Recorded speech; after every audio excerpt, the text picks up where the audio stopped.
Exhortation spirituelle. Honorez vos parents de leur vivant et non après leur mort. Malheur à ceux qui attendent la fête Toussaint pour aller jouer de la comédie religieuse devant la tombe de leurs parents au lieu de les honorer de leur vivant.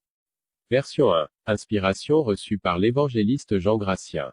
Chers frères et sœurs, je vous salue dans le précieux nom de notre Seigneur Jésus-Christ, le Dieu de toute chair, Dieu de toute âme et Dieu de tout esprit, lui la seule source de notre inspiration.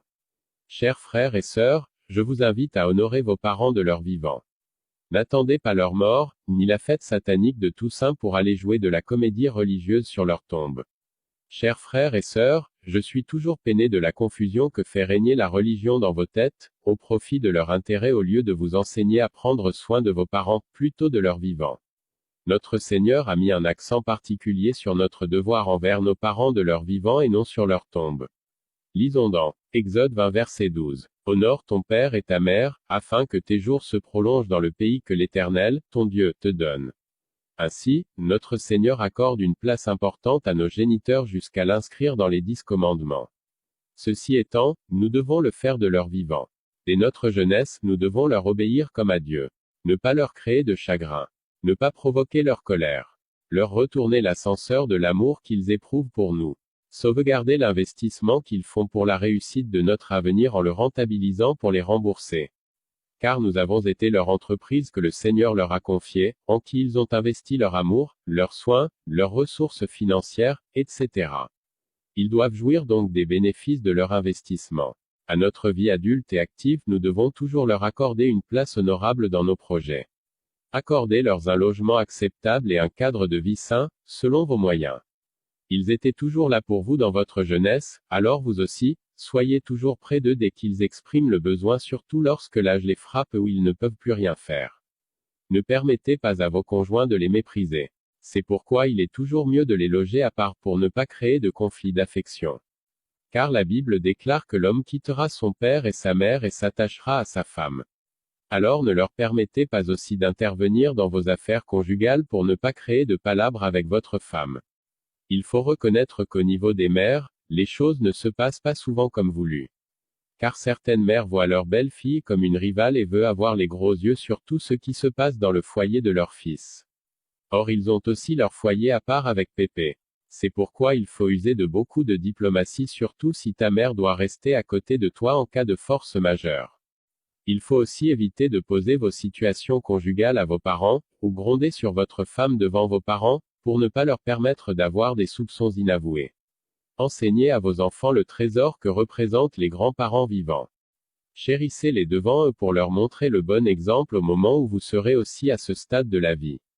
La vie est une tontine. À leur vieillesse, sachez que c'est le moment où ils ont le plus besoin de vous.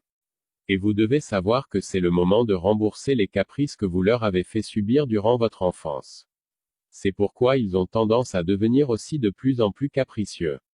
Mais c'est une caprice de bénédiction. C'est donc le moment à votre tour de prendre soin de leur santé, de leur nourriture, de leurs vêtements.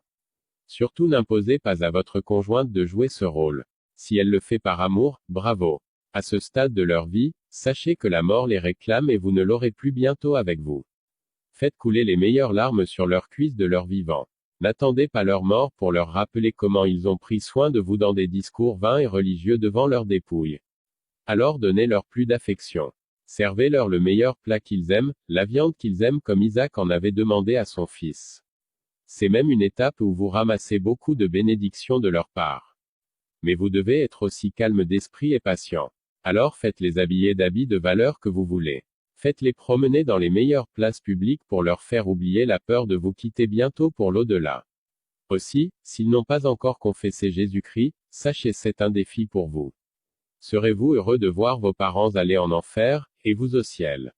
Alors priez pour les recommander régulièrement entre les mains du Seigneur. Beaucoup sont de potentiels candidats pour le ciel, mais ne trouvent aucune personne au bon moment qui va leur prêcher la bonne nouvelle. Voici le témoignage de la conversion de ma grand-mère que je ne vais jamais oublier. Ma grand-mère, celle qui a pris soin de mon père, avait atteint l'âge de la vieillesse totale et traversé ses derniers jours. Mais elle était encore très consciente et raisonnait très bien comme une personne qui a encore toutes ses facultés en forme. J'étais en ce moment en classe de seconde où j'étais encore dans la vie de chrétien immature. Un jour, la voix du Seigneur retentit dans mon cœur me demandant d'aller lui parler de Jésus-Christ avant sa mort.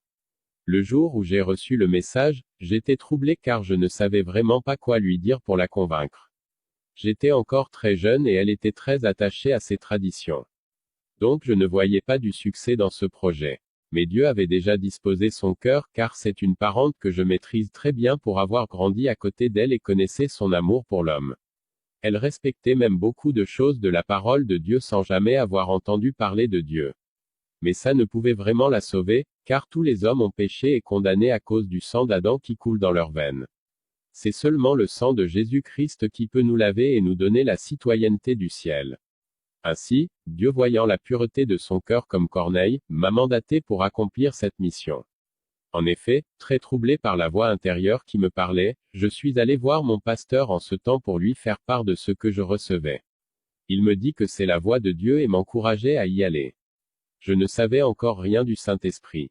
Or mon lieu d'étude où je vivais était à environ 15 km de mon village. J'ai pris mon petit vélo et atterri au village très tôt le lendemain. La grande-mère fut à environ 2 semaines de sa mort. À mon arrivée, elle, en entendant ma voix, avait déjà commencé par me saluer depuis sa chambre couchée sur le lit, sans s'asseoir depuis plus d'1 mois. Elle ne mangeait plus, elle ne pissait plus, elle ne faisait plus de besoins, elle ne faisait plus rien. Mais parlait normalement et reconnaît tout le monde. Elle fut à un niveau où on la voyait partir, mais elle était toujours là. Alors quand je fus proche d'elle, elle m'a chaleureusement salué et m'a béni. Alors j'ai enchaîné avec le message qui m'a amené. Je lui ai dit que c'est spécialement pour elle que je suis venu. Elle s'est disposée pour m'écouter. Je commençai avec les civilités et introduisis le message de l'Évangile. J'ai commencé avec l'histoire de la création de l'homme dans Genèse, en parcourant la rébellion de l'homme, le déluge, l'histoire d'Abraham, jusqu'à l'annonce du Messie. J'ai enchaîné avec l'arrivée de Jésus.